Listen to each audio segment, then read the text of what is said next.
sobre la formación del canon. ¿Ya? Ya hemos hablado de que eh, Marción hizo una lista y esta lista la eh, desarrolla ahí un intento de recopilar los textos del Nuevo Testamento, o de lo que sería, en todo caso, lo que sería, porque no es, todavía no estaba formado, ¿no? Eh, lo que corresponde a la sección del Nuevo Testamento que se va a desarrollar en esta etapa de los padres de la iglesia. Entonces el impulso fue Marción, de alguna manera, y entonces ahí comenzaron a trabajar muchos otros con respecto a este tema de desarrollar entonces un canon, ¿no? Para, eh, para tener entonces un trabajo ya desarrollado, ¿no? De lo que conocemos como el canon del Nuevo Testamento. Eh, Primero tenemos que ver sobre qué cosa es canon, en todo caso, ¿no? Aquí hay solamente un resumen de esta tarea, ¿no? Aquí dice, los escritos del Nuevo Testamento fueron terminados después del principio del siglo II, año 110, pero para establecerlos como el canon o regla de la fe con autoridad divina, no fue inmediato. No todos estos libros fueron aceptados en todas partes como escritura inspirada. Algunos como Hebreos, Santiago, Según de Pedro y Apocalipsis eran aceptados en el Oriente, pero por muchos años rechazados en el Occidente. Algunos libros que hoy no se consideran parte de la Biblia eran aceptados y leídos en el Oriente. Por ejemplo, el Pastor de Hermas, la Epístola de Bernabé, la Enseñanza de los Doce o Tita G y el Apocalipsis de Pedro. Entonces, los libros del Nuevo Testamento de hoy entonces, alcanzaron su escritura inspirada y los otros libros fueron quedando fuera de uso de la Iglesia desde la perspectiva eh, de la que estaba, digamos, liderando la visión de la Iglesia eh, de ese tiempo, ¿no? Ahora, ¿qué es canon? Canon es el nombre dado a la colección de libros que se han reconocido como genuinos, auténticos e inspirados, ¿no? Estos libros han pasado lo que se conoce como el examen de fe y práctica, que era en realidad el asunto de cómo la Iglesia aceptaba o qué consenso tenía la Iglesia acerca de esto. La primera vez que la palabra canon se aplica a las escrituras del siglo IV fue por Atanasio, padre de la Iglesia de Alejandría, es decir, entre el 296 y 373, vio ahí, ¿no? Finales del tercer siglo hasta mediados del cuarto siglo, ¿no? Un poquito más allá del medio siglo del siglo siguiente, es decir, del siglo IV. Eh, Aquí tenemos que ver esta historia del carro, ¿no? ¿No?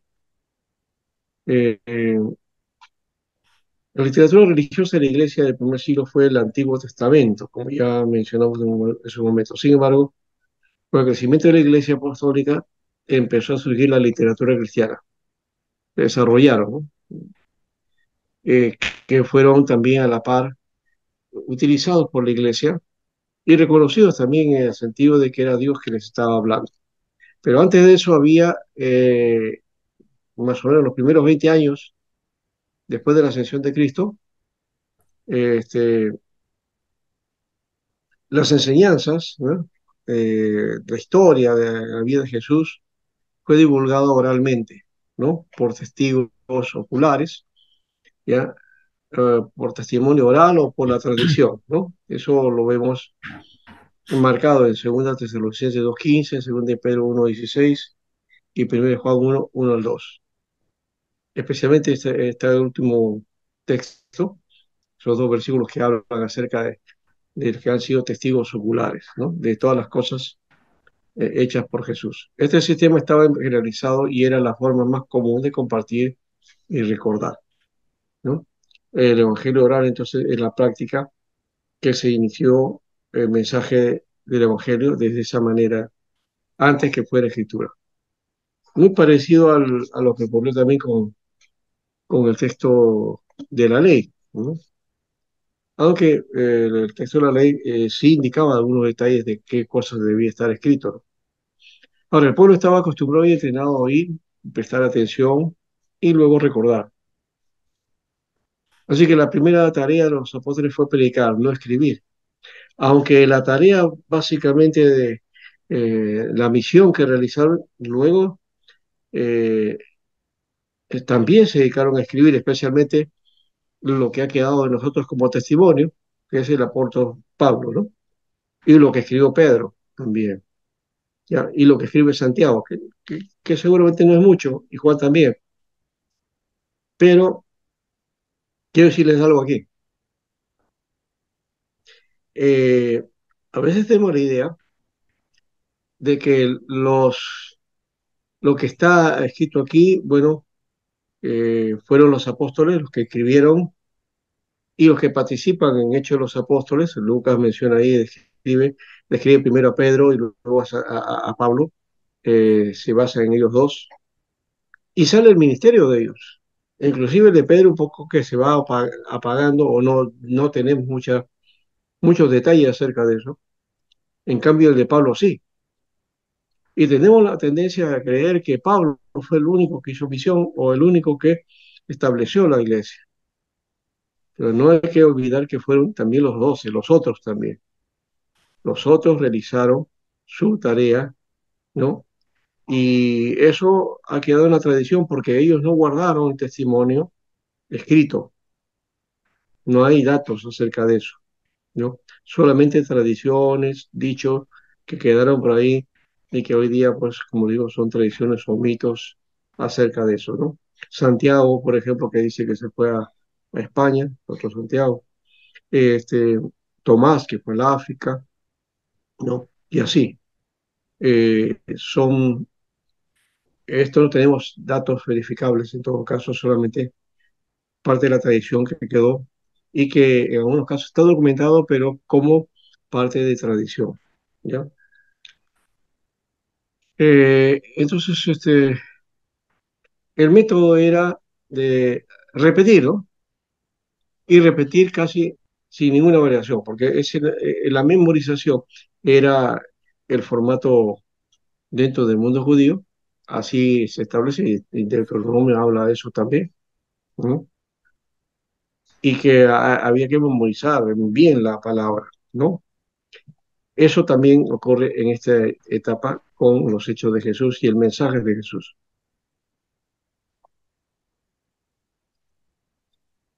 Bueno, de ahí viene entonces la tradición oral al canon, ¿no? Esa tradición que está ahí, las tradiciones orales, tanto las que son antes del sacrificio de Jesús y también los datos acerca de su resurrección, ¿no?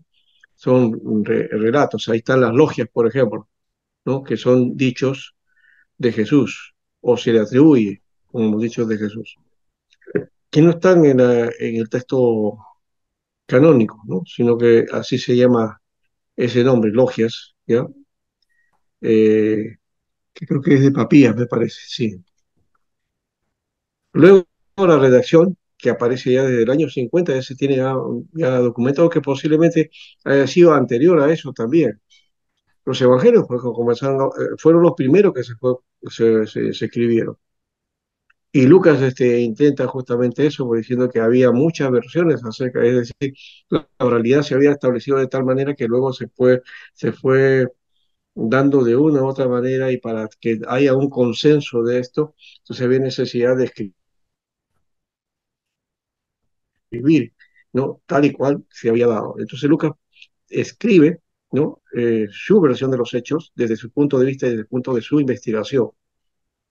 Marcos es el que más se dice a uno que se acerca al hecho de Jesús y que posiblemente Mateo y Lucas han utilizado de esto y ahí viene el problema sinóptico, ¿no? Que eso se estudia cuando se estudian a los evangelios, ¿no? Ustedes van a estudiar esa parte seguramente en su momento, cuando ven los evangelios sinópticos y van a ver qué cosas son, es eso, ¿no? Las diferencias, las semejanzas y las contradicciones que hay también entre unos y otros, ¿no?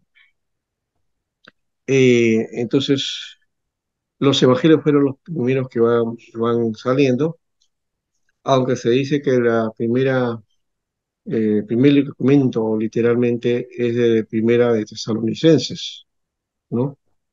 Bueno, ahí está entre Tesalonicenses, los Evangelios y Santiago, que también es el otro que va a trabajarse en algún momento o aparece como parte de los primeros libros. Bueno, Santiago no tanto, ¿no? Que Santiago en esta etapa no figuraba, ¿no? Era un documento que por ahí tuvo sus dificultades para entrar al canon. Entonces están los Hechos de los Apóstoles también, que es parte de Lucas. Recuerde que Lucas escribe el Evangelio como un tratado, un primer tomo, y la continuidad es Hechos de los Apóstoles, o sea, que en realidad son una sola obra, pero nosotros lo vemos como dos obras aparte, ¿ya? El mismo dice, en el primer tratado yo te hablé, o Teófilo, ¿no? Sí, pues. ¿Ya? ¿Ya? Entonces, hablando de que esta es la continuidad de esa tarea, es lo que menciona él también al comienzo de Hechos. Bien, entonces, bueno, el orden que le hemos puesto, lastimosamente, es que Juan está en medio, ¿no? Que se pone la sección de sinópticos juntos, o sea, los que son parecidos van juntos, y ahí va Lucas. El siguiente debería ser Hechos, ¿ya? Pero como Juan es el evangelio diferente y se pone en la sección de Evangelio, entonces termina el evangelio con Juan y luego aparece Hechos, ¿no? Pastor, una Sí, pregunta. Hay un comentario que estaba revisando. La iglesia de Alejandría con la otra iglesia de Occidente o del Oriente tenían una diferencia en el orden de Mateo, Marcos, Lucas y Juan. Había del Oriente sí, en el orden sí, había sí. una, tenían un orden muy particular ellos. ¿Y cómo se El ponen orden, de por acuerdo ejemplo, luego? en el texto bizantino, el texto Exactamente. el orden es diferente, no tanto de los evangelios, sino que la posición de los libros, Allá. la posición de los libros, cómo van, es diferente, ¿ya? Este, el consenso ha sido tener un formato que casi la mayoría de las iglesias los ha aceptado, ¿no? ¿Ya? Todas las del occidente y las del oriente, ¿ya? Excepto con algunos libros y añadiendo otros, ¿no? ¿Mm? O sea, la iglesia ortodoxa en ese aspecto tiene un Nuevo Testamento diferente, ¿no? Con algunos libros que no están dentro del canon que corresponde en todo caso al texto, a lo que es el, el texto del Nuevo Testamento, ¿no?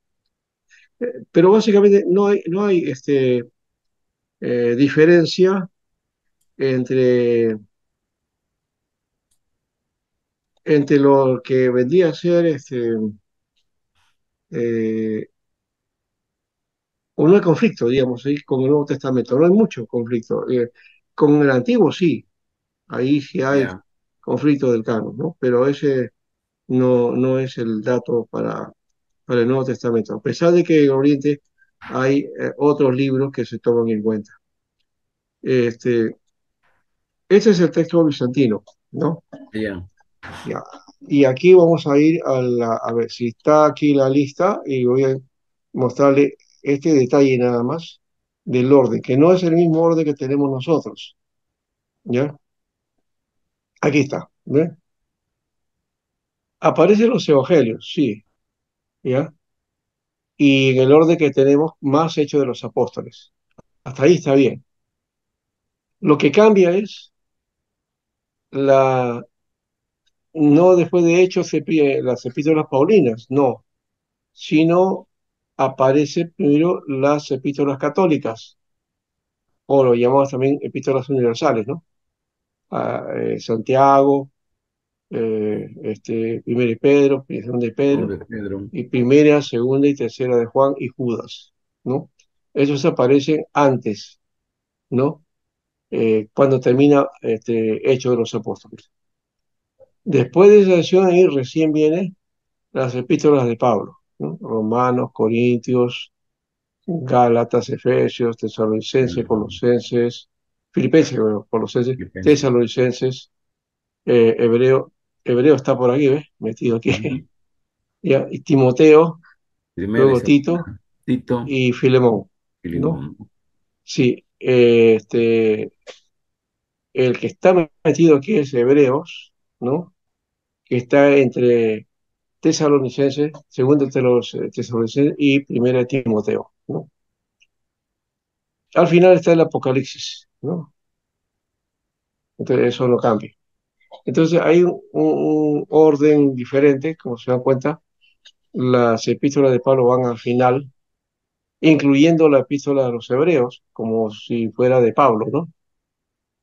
Aunque sabemos que no es de Pablo, ¿ya?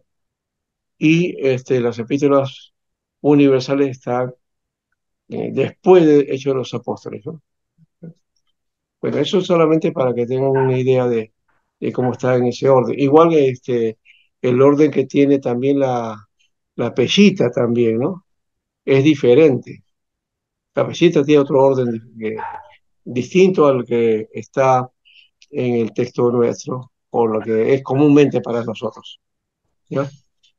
Y yo por eso que cuando he visto ese texto así de la Peshita, que se traduce al castellano y que utiliza el orden que tiene la Reina Valera, y yo digo, ese no es pechita, porque la tradición pechita tiene otro orden en los libros del Nuevo Testamento, ¿no? Bueno, son detallitos ahí pero que también, ¿no?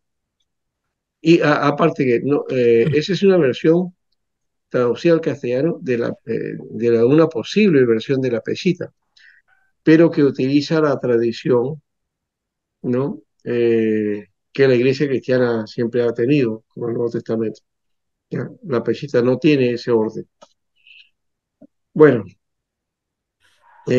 también está aquí algunas interpolaciones cristianas de los libros del Antiguo Testamento, o sea, cómo se van aplicando algunos textos. Los escritos de los padres apostólicos también, que ya hemos hablado en parte y que van a dejar muchos documentos. Y tratados doctrinales y morales, ¿no? Ya. Y la canonización definitiva se hace de esta manera, ¿no?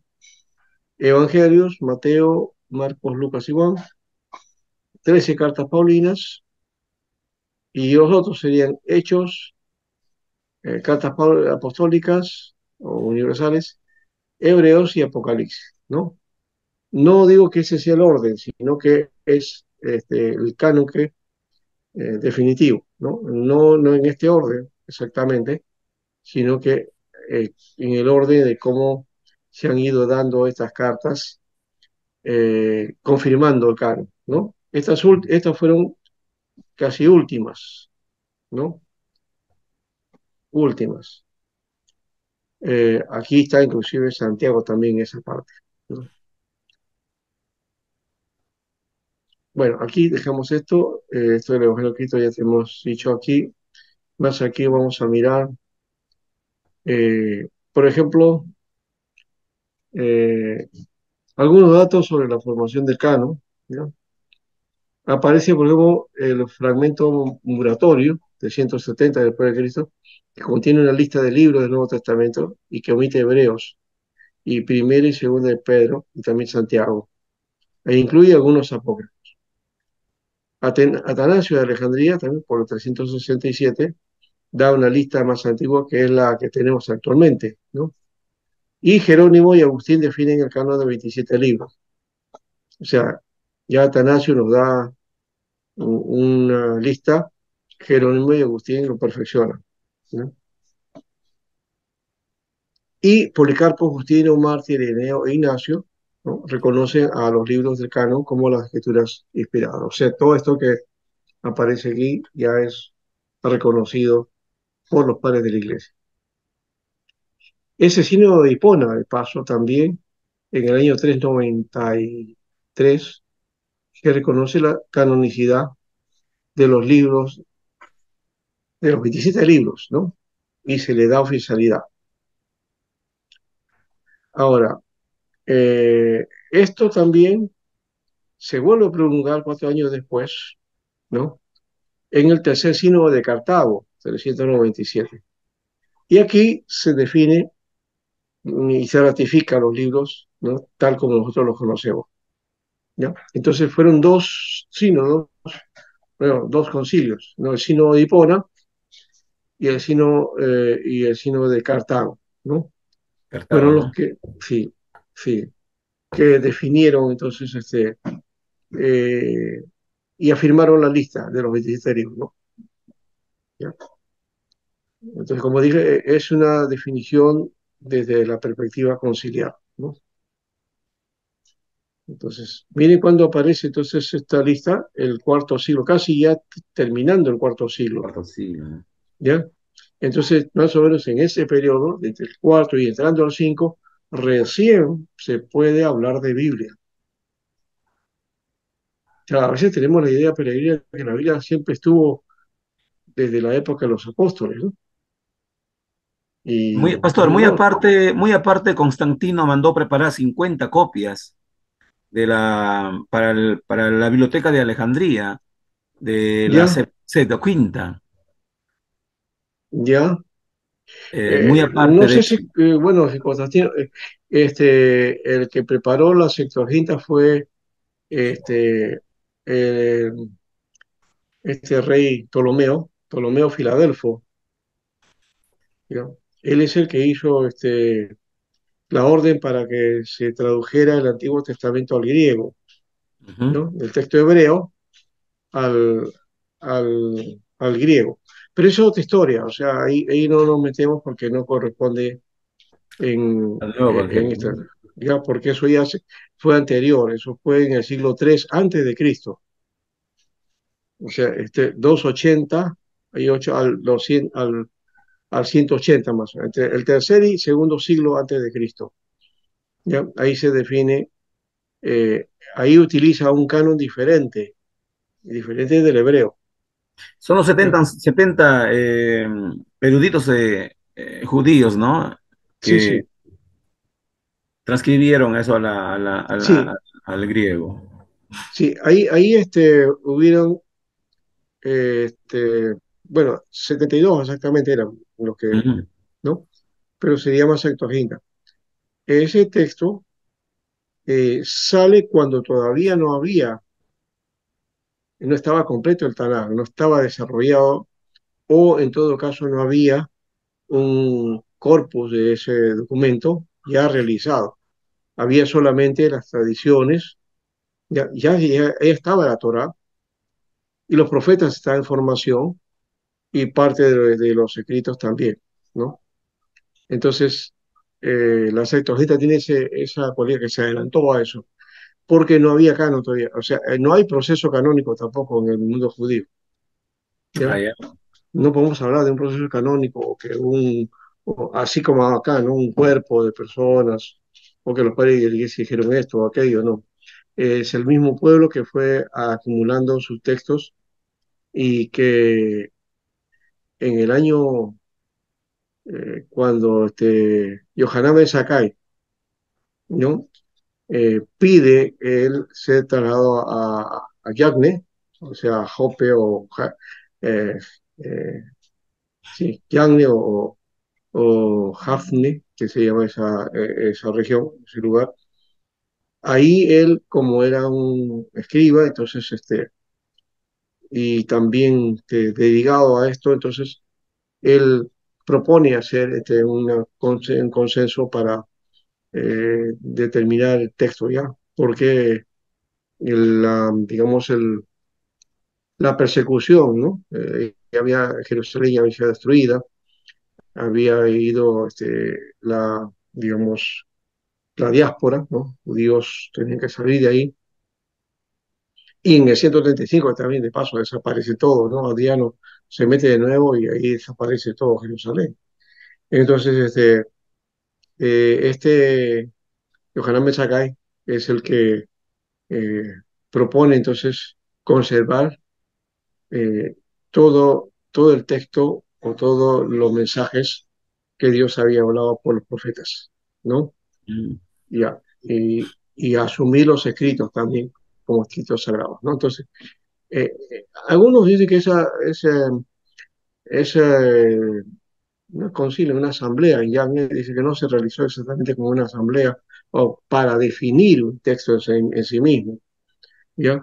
Pero sí hubieron debates y otras cosas más que posiblemente los ya ahí asumieron lo que el pueblo ya tenía como texto, ¿no? Y ahí también hubo ciertos conflictos con algunos textos, ¿no? Cantar de Cantares, por ejemplo, que no se quería tomar como parte del texto sagrado, ¿no? Y en fin, y Esther también. En todo caso, ese proceso es otro, ¿ya?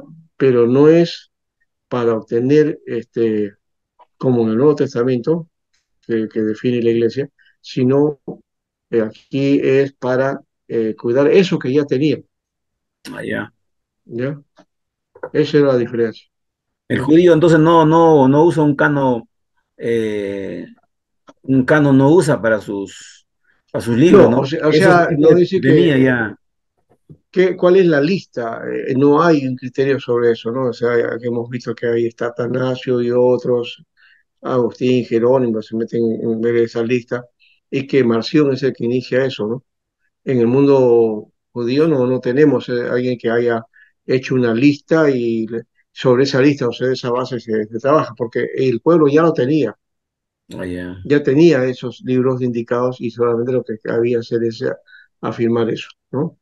Nada más. Entonces hay una diferencia, en todo caso, entre uno y otro. El trato es diferente. Y por eso tampoco se puede hablar de canon. O sea, nosotros decimos canon desde, digamos, por ver la lista de libros que deberían estar incluidos, nada más. Pero no hubo propiamente un proceso canónico en el mundo judío, ¿ya? O sea, este libro sí, este libro no. Hubo ya una categoría que el pueblo utilizaba y que inclusive llega hasta Jesús. En Lucas se menciona, dice, ¿no? Esto, la ley, los profetas y los escritos hablan de mí, dice, ¿no? Entonces, eso ya indica que había una tradición que ya se estaba utilizando ahí, que no estaba oficial, pero estaba, ¿no? Ley, profetas y escritos, ¿ya? Que es la Ujú. definición final. Al final, eso es así está dividido el texto hebreo, ¿no? Ya, la Torá es la sección de la ley, los profetas que van en la segunda sección y los escritos van en la tercera sección, ¿no? Y el orden que tienen, eso sí es diferente al texto nuestro, ¿no? Aunque nos basamos en el texto hebreo, porque no reconocemos los apócrifos, pero los apócrifos están en la Septuaginta, ¿ya? Pero la lista ligada de la Septuaginta, eso sí queda. Y por eso y aunque hay variaciones en ese aspecto, sí, el cristianismo utiliza otra forma de clasificar el Antiguo Testamento, ¿no? Es por tópico, ¿ya? Por temática. Bueno, entonces aquí ya hemos hablado acerca de esto, no vamos a andar mucho más de esto, es solamente eh, sí decir que si bien esto ya hemos dicho que se reconoce en el Canon 27 de Cartago, ¿no? Eh, en el 397 y el 419 también, ¿no? Reafirma, o sea que va a quedar pues recontra reafirmados con tantos concilios, ¿no? Ahora, al llegar al protestantismo, este quiso renovar antiguas dudas y excluyó algunos libros. Lutero, por ejemplo, rechaza Hebreos, Santiago, Judas y Apocalipsis, ¿no? Que Sí. fueron también algunos criticados, habíamos dicho en su momento. Ya, Carlos Estadio y Calvino aceptaron los 27, ¿ya? Y algunos liberales protestantes no hablan de libros inspirados, sino de literatura cristiana primitiva, ¿no? Que diría que esa categoría de literatura cristiana primitiva, ahí ingresa otros escritos, ahí están los escritos de los padres de la iglesia, de los inicios, los apologetas, por ejemplo, ¿no? Entonces es otra historia. Ahora, en el Concilio de Trento, en 1546, fíjese hasta dónde llega, se presentó oficialmente y dogmáticamente la lista íntegra del Nuevo Testamento.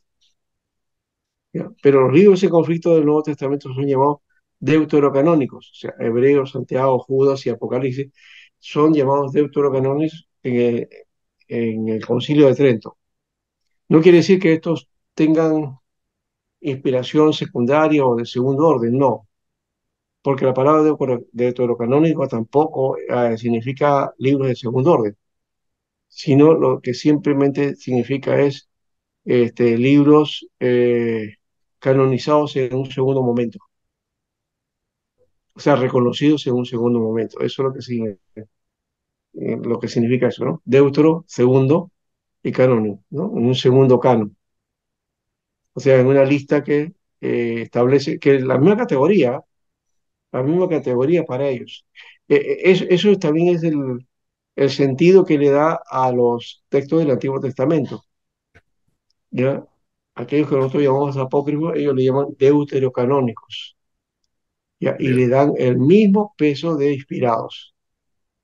¿Ya? O sea, son Claro, inspirados, pastor, sino en segundo momento, sí. la Iglesia Católica no le gusta el término los apócrifos, ¿no? Sino le No, llama, no, no, no, no es que no les guste, sino no es correcto tampoco. no es correcto tampoco. No es correcto para ellos, pues, porque en la lista, cuando ellos están mencionando esto, están diciendo que esos libros son inspirados. Y si son inspirados, ¿por qué le va a llamar apócrifos? Más bien hay libros apócrifos, sí, del Antiguo Testamento que nosotros llamamos pseudoepígrafes, Ya. ¿ya? Esa es otra cosa, ¿no? Pero bueno, con respecto al Nuevo Testamento es lo que tenemos que ver. Aquí la categoría de deuterocanónico aparece también Ujú. para los libros que en un momento fueron rechazados, pero que luego pasaron la lista, ¿ya? Entonces hay dos tipos de libros inspirados, los protocanónicos y los deuterocanónicos. Esa es la categoría que utiliza la Iglesia Católica, ¿ya? Entonces, para el Antiguo Testamento tiene protocanónicos y deuterocanónicos. Para el Nuevo Testamento, protocanónicos y deuterocanónicos. Para el mundo protestante, tenemos para el Antiguo Testamento solamente protocanónicos. Y luego, para el Nuevo Testamento, tenemos los protocanónicos y reconoce el aspecto de que los que fueron rechazados entraron finalmente, ¿no? A ser parte del texto. ¿Ya? Y entonces no utiliza, en todo caso, no utiliza la palabra, esa categoría del Nuevo Testamento, simplemente dice son inspirados. O sea, ya no hay protocanónicos ni deuterocanónicos en el Nuevo Testamento para la visión protestante, solamente libros inspirados. ¿Ya? Eso es. En cambio, para el Antiguo Testamento sí hay libros inspirados y libros apócrifos. Nunca utiliza protocanónicos, deuterocanónicos. No, no hace, ese es el concepto que viene del mundo católico, ¿no? ¿Ya? Entonces, es una forma de ver el texto que cada uno tiene, ¿no? En su criterio, ¿no? Y como diría alguno, como me hicieron una pregunta una vez, me dice, ¿y cuál sería el verdadero? Bueno, para cada uno, ¿no? La lista que tiene de canon, ¿cuál es el canon? Bueno, cada uno tiene su canon, ¿No? ¿ya? Cada uno tiene su canon y no podemos meternos en ese aspecto. Aunque claro, nosotros decimos, no, ese de allá no está correcto. Y ellos también dicen, no, el de ustedes está incorrecto, ¿no? Ese es un problema que nunca va a acabar, ¿no? Nosotros decimos, los católicos tienen más libros, en el Antiguo Testamento. Y yo decía, a los protestantes les falta libros. Sí, pues. ¿Te das cuenta? O sea, son directivas diferentes y no va a cambiar eso. El católico no va a cambiar esa figura. Esa es su manera de ver. Y el Ujú. evangélico tampoco, pues, no va a cambiar esa figura, ¿no? Bueno, entonces ahí tenemos, aquí está el sentido del Concilio de Trento, mire, aparece la palabra, ¿no? Protocanónicos, o sea, es un concepto del Trento, ¿ya? Es un contexto de Trento, que lo podemos utilizar, puede ser, pero que no es tradición protestante, ¿ya? Protocanónico que viene a ser la palabra holomo en Latín, griego, en griego. no, griego, homologumeneo, o homologumenoi, bueno, me gusta O lo, pronunciar con el sentido iotásico, homologumeni, homologumeni. Ese sería libros universalmente aceptados, ¿no? Después viene deuterocanónicos, que es antilegomeni, libros aceptados en el canon en un momento posterior, ¿no? Y apócrifos, ¿no? Son los anfibalomini, o sea, libros dudosos. Esas son las categorías que se utilizan en Trento, ¿ya? Ujú. Entonces, el concepto de apócrifo para nosotros es diferente al que ellos tienen, ¿ves? Estos son libros dudosos. El apócrifo lo asumimos para el Antiguo Testamento, nosotros son libros que se incluyen y que no están en el texto hebreo. Eso lo decimos así. En cuanto al canon del Nuevo, ¿no? Se tomaron en cuenta esto, su origen apostólico o de la generación apostólica. Por otro lado, la ortodoxia y la doctrina de la enseñanza, que es lo que te enseña el libro, y el uso litúrgico, ¿ya? De aquella época, de la iglesia, y ese uso litúrgico que se había generalizado en las iglesias, ¿no? Bueno, acá está, ya hemos hablado de eso de especialmente Marción, ¿no? ¿Ya? Y las enseñanzas que había, el canon oratorio, también los concilios de la Odisea. Esta es la lista que tenemos nosotros aquí del Nuevo Testamento, ¿ya? Y aquí se habla del populatino también, de que también hubo ciertas reacciones frente a cuáles son la lista de libros que pertenecen a Pablo o no, ¿no? Ya. Bueno, toda una sección acá. Acá está el testimonio de los padres de la iglesia. ¿Cómo lo veían ellos? Clemente de Roma, por ejemplo, dice en la Epístola de los Corintios, que es de Clemente, no la de Corintios de la Biblia, sino una epístola que se llama Los Corintios, que escribió Clemente.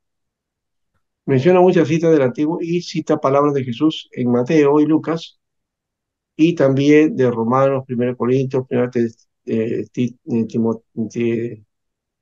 Timoteo, Hebreos y 1 Juan. Esta epístola de Barnabas, que está muy ligado a las iglesias del Oriente, dice, cita el Antiguo Testamento y se da por lo menos dos citas del Nuevo, ¿ya? Y para Mateo 22:14 dice, la Escritura dice, cuando menciona a este texto. Y aquí está la Didaqué también, aparece ahí muchos pensamientos de Mateo y Lucas, ¿no? De estos evangelios. Y cita también el Nuevo Testamento. Ahí está, por ejemplo, el Padre Nuestro, aspectos sobre el bautismo y un montón de cosas ahí que dice la Didaqué, que es un libro que creo que es importante en cuanto a su contenido. Policarpo también cita a Mateo, Lucas, Juan, Hechos. Cita también la epístola de Pablo, 10 citas, y más o menos unos 11 referencias a 1 Juan. La epístola de Clemente, ¿no? Este mismo Clemente, también hay dos Clementes, hay uno de Roma y el otro Clemente, no recuerdo. Él usa la fórmula, el Señor dice en los evangelios, y la Escritura dice, refiriéndose a los evangelios, ¿no? Ujú. Esa es la forma que utiliza. Justino Martín, en defensa del cristianismo, cita a Mateo en 43 oportunidades y a Lucas en 19. También hace uso de Marcos y Juan, y hay familiaridad con otros libros. Ireneo contra los herejes, su libro, eh, él hace uso del Nuevo Testamento con más de 1800 referencias con palabras exactas. Señala que solo hay 4 evangelios y no más. Ese sí es un dicho de Ireneo. Que algunos dicen, ah, Ireneo fue el que indicó y cortó a los demás evangelios. No, no, es que ese era el concepto que ya tenía la iglesia. Reconoce 13 epístolas de Paulinas, pero no Filemón. Posiblemente está metido acá Hebreos. Hechos, primera de Pedro, primero de Juan y Apocalipsis, ¿no? ¿Ya? Todos inspirados, ¿no? Clemente de Alejandría, ¿no? Aquí está otro. Cita como canónicos los 4 evangelios, Hechos, las epístolas Paulinas, primero de Juan, Hebreos, Santiago, Judas y Apocalipsis. Señala más de una vez al Antiguo y Nuevo Testamento. Tertuliano también, que señala más de 1800 pasajes del Nuevo Testamento, ¿ya? 7000, 72.000 referencias se pone, ¿no? Y 3800 de los evangelios, 200 solo de Juan, y señala que el Nuevo Testamento está formado por 22 o 23 libros, ¿no? Ya Mm. había una lista ahí. Orígenes, que es otro, él había dividido los libros en 3 clases. Los genuinos, ¿no?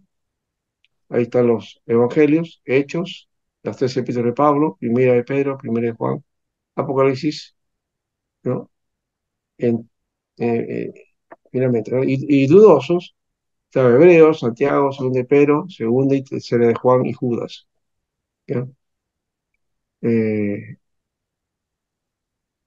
y rechazados los apócrifos. Ahora, esta lista que hace Origen no es porque él esté dudando de esos libros o que pone esa lista porque así le parece, no, sino porque la forma en que la iglesia aceptaba estos libros, ¿no? ¿Ya? Ese era, si había aceptación o no. Y había un poco de duda en esta lista que hemos dicho que la mayoría son cartas universales. Dionisio de Alejandría dice que todos los escritos lo admiten menos según de Pedro y Judas. Y, y tampoco aceptaba que Juan escribiese el Apocalipsis, ¿no? Ahí hay varias teorías. Uno dice, por ejemplo, que un tal Juan el Anciano fue el que escribió un seudónimo o escribió otro con el nombre de Juan, ¿no? Hay como 2, 3, 4 teorías acerca de eso, ¿no? Al otro le llaman también Juan de Patmos, ¿no? Juan de Paz. Eh, sí, Juan Stan trabaja justamente ese concepto, Juan de Patmos, ¿ya? Pero cuando se habla de Juan de Patmos no significa que sea Juan el apóstol, ¿no? Eso también hay ciertas controversias, ¿no? Dionisio de Alejandría admite, ya hemos hablado de eso, ¿no? Cipriano, obispo de Cartago, cita varios libros, y, pero no reconoce a Hebreos, Santiago, primera de Pedro, primera y segunda de Juan y Judas, ¿ya? No lo cita, o posiblemente también por este aspecto de que el consenso de la iglesia no los tomaba en cuenta, por eso no los asume. Y así, ¿no? Eusebio de Cesarea también tiene otra lista: libros aceptados, libros en disputa, libros espurios y libros heréticos, ¿no? Acá sí aparece ya una lista al final que de hecho no son libros, aunque la iglesia lo tenía en su tiempo, ¿no? Evangelio de Pedro, bueno, o el de Tomás, el Tomás gnóstico también, ¿no? Matías, o los Hechos de Andrés o de Juan. También el Evangelio de Judas, que es el otro también, ¿no? Es un texto gnóstico, ¿no? No eran considerados, no fueron considerados nunca en la lista, ¿no? Pero estos, digamos, son fuera, ¿no? Pero sí estaban, digamos, se compartían en las iglesias, ¿no? ¿A qué nivel? Eso sí, no creo que se hayan tomado como como inspirados, ¿no? Sino que simplemente habían ciertos movimientos, ¿no? U orientaciones que asumían eso y que no estaban muy reconocidos por los demás, ¿no? Cirio de Jerusalén, todos los libros lo aceptan menos el Apocalipsis, ¿no? El Apocalipsis fue bien peleado, ¿ah? Atanasio, obispo de Alejandría, enumera los 27 libros y dice que ningún hombre añada a estos y que nadie los toque jamás, ¿no? Ya estamos en el 367, cuando ya había Ya. una idea de 27 libros. Crisóstomo también, ¿ya? Él hace una lista de 22 libros y no pone primera de Pedro, primera y tercera, segunda y tercera de Juan, Judas y Apocalipsis, ¿no? Otra vez, mucha insistencia en las cartas universales, ¿no? Y el Apocalipsis también. Jerónimo, eh, él reconoce todos los 27 libros, y Agustín también, ¿no? Bueno, Mm. como se dan cuenta, esa es la idea que tenemos ahí. Eh, Aquí podíamos ver ellos separados, la opinión de Orígenes en su clasificación y la de Eusebio también, ¿no? Entonces, pero ahí queda. Eh, Bien, entonces, hemos compartido esta parte y no sé si hay alguna pregunta con respecto a esto. No, sino que no estábamos viendo la controversia, cómo se van viendo los libros canónicos, se va perfilando ya para quedar los 27. Sí, sí, Pero había discrepancia, pastor, ciertamente en Apocalipsis, porque en su gran mayoría no lo aceptaban. no, no, pues, no fue fácil. No fue fácil y Hebreos tampoco, ¿no? O sea, fueron libros que en algún momento la iglesia tuvo sus controversias, ¿no? Sus debates. En nosotros el consenso era mayoritario, pero en cuanto a estos libros, especialmente las cartas universales y el Apocalipsis y parte del Hebreos también, este, tuvieron pues su momento, ¿no? Y va a ser reconocido después, porque ya estaba saliendo una lista reconocida de libros inspirados, pero se fueron añadiendo hasta cumplir con el número de 27. No porque deberían ser 27, ¿ah? Porque nadie les ha dicho, no, tiene que ser llegar a 27, no. Podían haber llegado a más, Claro. o podía haber sido menos, ¿ya? Sino que simplemente aquellos que la iglesia los reconocía como inspirados. O sea, no es que este, estos concilios iban a terminar y decir, bueno, estos libros son inspirados. Lo determinaba sí, pero en el sentido de que había un respaldo de la iglesia, si no, no lo hubieran hecho, ¿no? Una pregunta, pastor. Siempre Sí. Apocalipsis se lee con el libro de Daniel, Ah, porque hay sí, bueno, mucho, hay mucho, hay mucho paralelo ahí. sí, pero eso es ya una tradición nuestra, ¿ya? Y que porque a Daniel también se corresponde es un libro de corte apocalíptico, o sea, se escribe Ujú. en la etapa intermedia, ahí se desarrolla, pertenece al segundo o tercer siglo antes de Cristo, ¿ya? Daniel no es como algunos piensan que es por qué sé yo, por el 500, 600, por ahí, ¿no? No, se escribe posteriormente, ¿no? Eh, pero también Ezequiel, También, ¿ya? ¿no? Ezequiel y Zacarías tienen visiones mileniales, entonces, o apocalípticas, ¿no? Entonces, bajo ese criterio se toma, pues, esas son las apocalípticas de la Biblia, ¿no? No solamente el Apocalipsis propiamente, ¿no? Que ya tiene ese nombre porque significa revelación, ¿no? Pero había un movimiento que apareció por el segundo siglo, más o menos, antes de Cristo, que se llamaba, o algunos dicen que no fue, pero ciertamente sí existe esa literatura, ¿no? La literatura apocalíptica, ¿ya? Algunos llegaron a ser parte del Antiguo Testamento ¿ya? Y otros no, ¿no? Entonces había una literatura que basta en ese aspecto, ¿no? ¿Ya? Ya ese es otro considerado. Y por otro lado, nosotros estudiamos Daniel y Apocalipsis porque hay una tendencia futurista, ¿no? Ujú. Para trabajar eso. Y yo veo que no es el concepto. Daniel hay que trabajarlo en su propio contexto y todo lo que está en la profecía de Daniel corresponde a Israel y al cumplimiento en Israel. Y también del Mesías que murió, ¿no? Ahí eso sí está hablado, pero no nos lleva hasta el final de los tiempos, no, es solamente para Israel. ¿Ya? Entonces, esa cuestión de las 7 semanas, que no sé cuánto, eso es una teoría que viene del dispensacionalismo, ¿ya? Y que se ha establecido fuertemente en la iglesia evangélica, que si uno dice lo contrario a eso, dice que es herejía.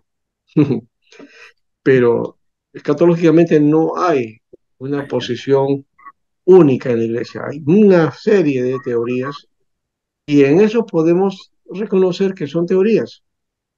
Y otra cosa, que lo escatológico no tiene que estar desde una perspectiva um, primaria en la enseñanza, ¿no? No es doctrina fundamental, diría yo, ¿no? El hecho que tú creas que si hay milenio o no hay milenio, eso no te salva ni te condena a nadie, Mm. ¿no es cierto? Entonces, los que son básicamente, que tienen que ver con doctrinas que tienen que ver con los principios, ¿no? De la fe, la justificación, la gracia, eso no es negociable, ¿ya? Claro, Eso no cambia. Pero en cuanto a lo que va a ocurrir en el futuro o qué va a suceder y cómo utiliza los libros para eso, y el mismo Apocalipsis, de paso, que tanto muchos hablan acerca de que es el futuro, había tendencia, y por eso tampoco la iglesia lo aceptaba, ¿ya? mm, Y por otro lado, Apocalipsis, si uno lo lee, está describiendo todos los acontecimientos de aquel tiempo. Y es un libro que corresponde a la iglesia de aquel tiempo y la esperanza que debe tener esa iglesia en donde se proyecta para la venida del Señor. Ese es el sentido que tiene el Apocalipsis. ¿Ya? Ahí no pensaban ellos que llegara hasta el año 2000, pues no estaban pensando en ese tiempo era que todo se iba a dar, ¿ya? En esa función, pues, ¿ya?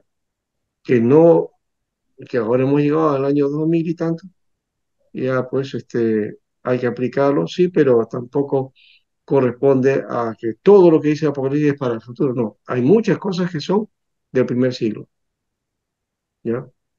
Yo diría que la mayoría de lo que contiene el libro es para ese tiempo.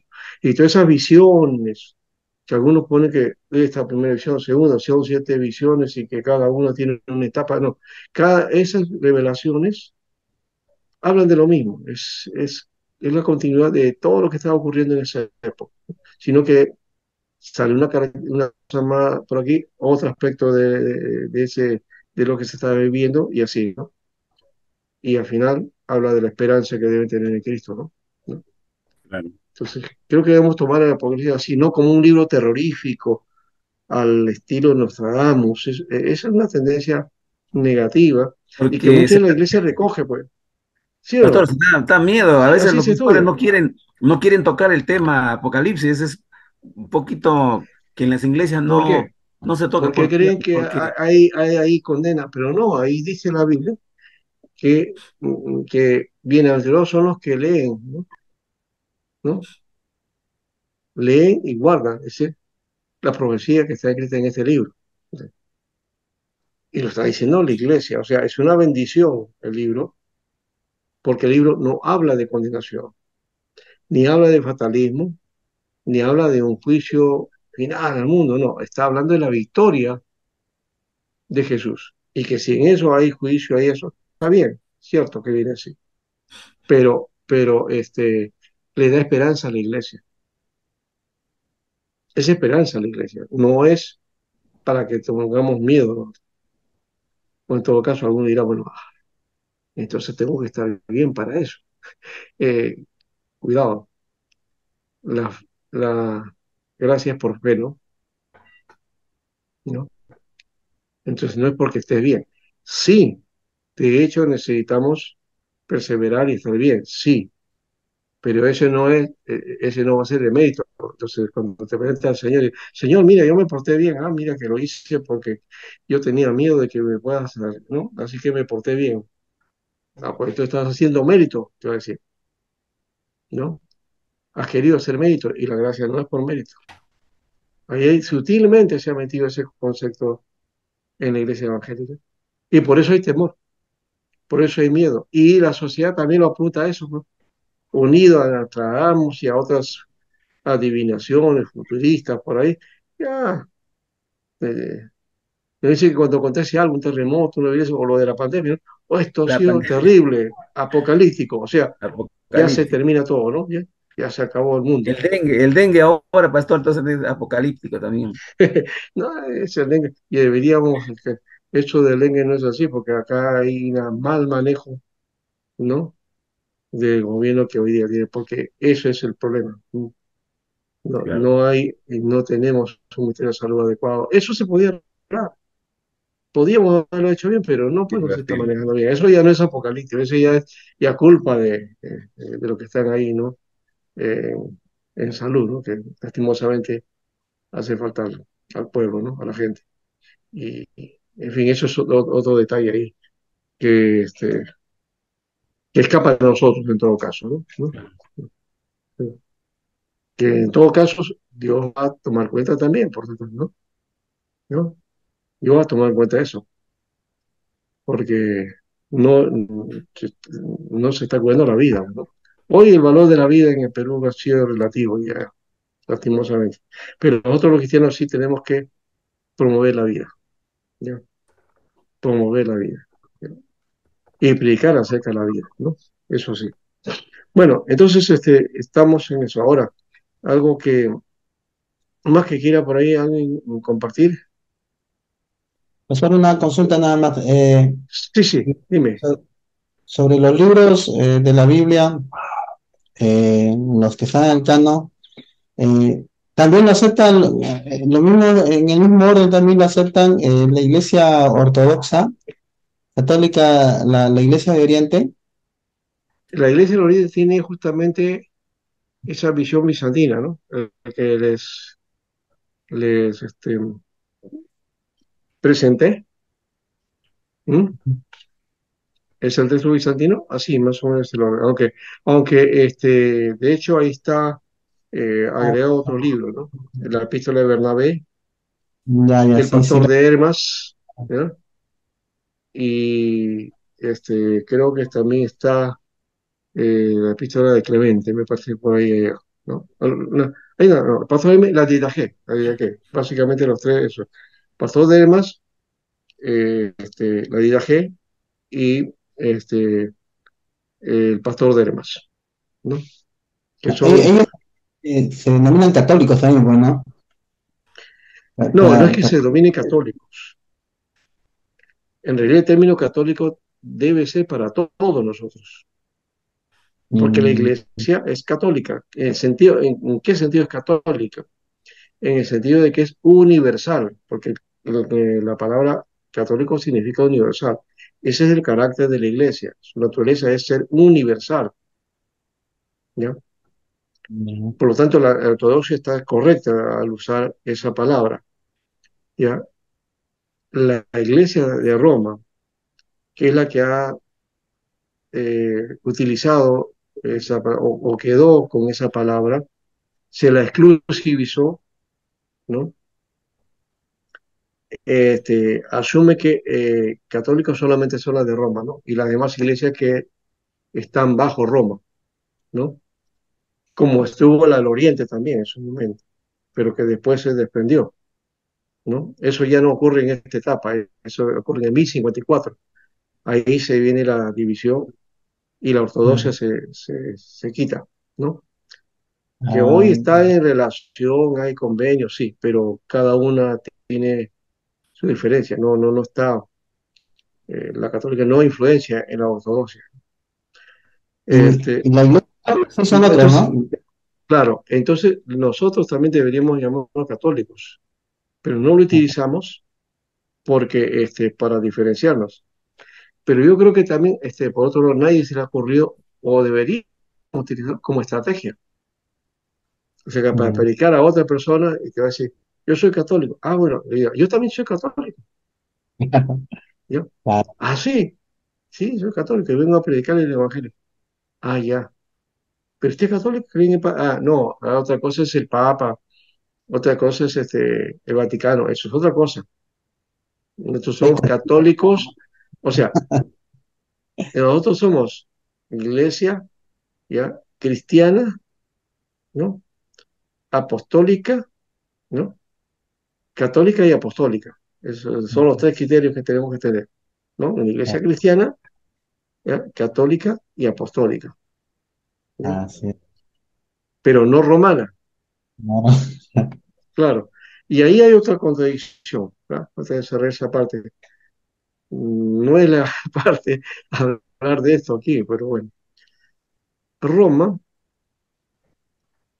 asume la catolicidad asumiendo que ella es la Iglesia Católica y que el orden es que todas las demás deben unirse a ella, única ¿no? iglesia.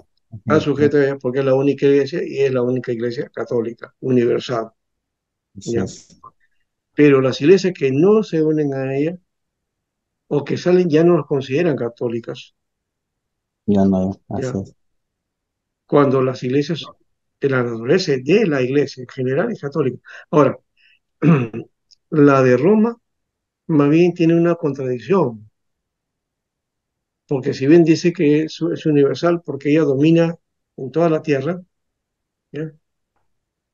Tiene una localidad que es Roma, Mm, ¿ya? Y la iglesia de Cristo no es, tiene una localidad específica, está por todo el mundo, regada por todo el mundo, ¿ya? Entonces, mm, ese concepto de que es de Roma ya le borra el asunto de lo católico en realidad. Entonces está muy mal utilizado la palabra católico para ello, aunque ellos lo han exclusivizado, como digo, ¿no? Se lo han tomado. ¿Ya? Católico es la iglesia del Señor que está en todas partes, ¿ya? Entonces la iglesia protestante también es de ese corte. Pero como digo, no vamos a utilizarlo, ni no se utiliza por estrategia, se puede ser para evangelizar, pero nada más, porque ahí tenemos a un conflicto de alguna manera, ¿no? Aunque, si quisiéramos llamar una iglesia cristiana católica, no hay problema, porque la iglesia de Roma no tiene por qué quejarse, ellos no tienen la patente de ese nombre, ¿no? Aunque se la exclusiviza, ¿no? ¿No? Y el término católico lo asumen ellos, y nada más que ellos, y los demás no. Entonces, tú tienes que ser católico, pero unido al Papa. Si no, no eres católico, ¿no? Y sujeto a lo que enseñan ellos. No, no, pues, a sus tradiciones. claro, eso no es. Por ahí no vamos, ¿ya? Bueno, entonces, este, aclarado ese aspecto, pero nace aquí, pues, ese asunto, ¿no? ¿Ya? Aparte de que, otro dato, ya que ya hablabas de católico, esa palabra la utilizó la iglesia en sus comienzos. ¿Sabían esto? Los padres de la iglesia hablan de la catolicidad de la iglesia. Antes que se formase la de Roma, o la que dominara Roma, inclusive. mm, ¿Se dan cuenta por qué? O sea, la palabra católica es anterior al desarrollo de la iglesia de Roma, inclusive. ¿Ya? Desde esa perspectiva, entonces, pues hay que reconocer que ni históricamente Roma viene a ser pues la católica, ¿no? ¿No? Históricamente va a dominar, va a tener el dominio de todas las demás, que ya se llamaban católicos, que inclusive eso sabe dónde aparece, en el concilio de Nicea, Allá, ¿ya? dice. mm. Y católico era aquel que estaba en contra de Arrio, Pastor, en el concilio de los Nicea también obispos católicos, Pastor, sí. en el concilio de Nicea también se hace el credo de los apóstoles. No, no, ¿No es no, en no, no, Nicea? no, no, no. Hay el credo niceno, que Ah, es ya, otra cosa. el Te Deum, el Te Deum, Te Deum. El Te Deum sí, me parece Ya, que... sí, no, pero sí hay un credo, el credo de Nicea. Es que no hay un solo credo, hay varios credos. El credo apostólico, nadie sabe de quién es, ¿ya? Mm, Lo atribuyen a los apóstoles, pero no es de los apóstoles. El concilio, el credo niceno, que es muy trinitario. El concilio, credo de, a ver, hay dos más, en cuanto a credos, ¿ya? Es el, el credo, a ver, que es de Calcedonia, ¿está? ¿Ya? Y el otro es Atanasio, ya está, el credo de Atanasio, mm, ¿ya? Entonces son cuatro credos. Credo apostólico, credo de Atanasio, ¿ya? Que de paso Atanasio es el que va a enfrentar el asunto de la Trinidad. Son básicamente de ese tipo. Y ya he dicho, lo católico nace con esto también, ¿no? El concepto, digamos, se va a afirmar ahí. ¿Ya? Luego viene el de Nicea, que hemos dicho también, y el otro el de Calcedonia, ¿no? ¿Ya? Son cuatro credos y los cuatro van a ser bastante trinitarios, ¿no? Sí. Uno más fuerte que otro, por ese caso, ¿no? El de Atanasio muy fuerte, el Nicea también, Calcedonia es casi un resumen de eso, y el credo apostólico es sintetizado, ¿no? Sí. muy bien. Muy bien, entonces ya tenemos, esos son los que debemos también trabajar. La próxima semana vamos a hablar de eso, ¿ya? Y me gustaría también entonces que ustedes busquen, ya que hemos hablado de los credos de la iglesia, ¿ya? ¿Qué va a ser? Ya yo les di la pista, pero ahí pongan el orden, qué es lo que asumen, mm, cómo está el formato, y no sé si quieran también copiar el credo mismo, pero eso lo tengo acá, ¿ya? Pero de todas maneras solamente hablar de las referencias, ¿ya? Y eso sería bueno para que ustedes mismos, entonces, de lo que han encontrado, los diálogos los tomemos en cuenta, ¿ya? Muy bien, entonces ahora sí nos retiramos y gracias por esta noche. Han sido tres, justamente ya. Ha sido creo que la clase más pequeña que he tenido por el momento, ¿no? No hay, a ver, sí, pues, que la anterior había estado en cuatro, estuvo solo, y ahora solamente tres. Iniciamos cinco de los supuestamente 10 que estaban marcados, cinco han comenzado el estudio, ya. La segunda ha sido cuatro, en la tercera cuatro, y ahora en el la cuarta clase es tres nada más. Bueno, esperamos que los demás se reúnan y tener las siguientes clases, lo que falta, ¿no? Que es Sol, y no sé si Gabriela ya se retire de este ciclo porque, bueno, sabemos que está un tiempo especial, ¿no? El matrimonio. Ya, o sí, ojalá que lo tome, pero si no, ya será para otro momento también, ¿no? No, no sé. Vamos a ver, vamos a estar orando por eso, ¿verdad? Orando, ustedes también anímense, no sé si tienen los contactos entre uno y otro para que continúe. Yesarel también, que de pronto también estaba muy bien y nos abandonó. También esperamos que, Trabajan con trabajo de repente por el Día del Padre, porque son docentes. bueno, puede ser también eso, ya. Pero hay que orar, porque no Ya, sabemos, pues, no. ¿no? Para que Dios lo mantenga y sobre todo que puedan seguir perseverando. Gracias, gracias hermanos, que Dios los Ya, bendiga, pastor. Bendiciones. ¿ya? Gracias. Hasta el próximo.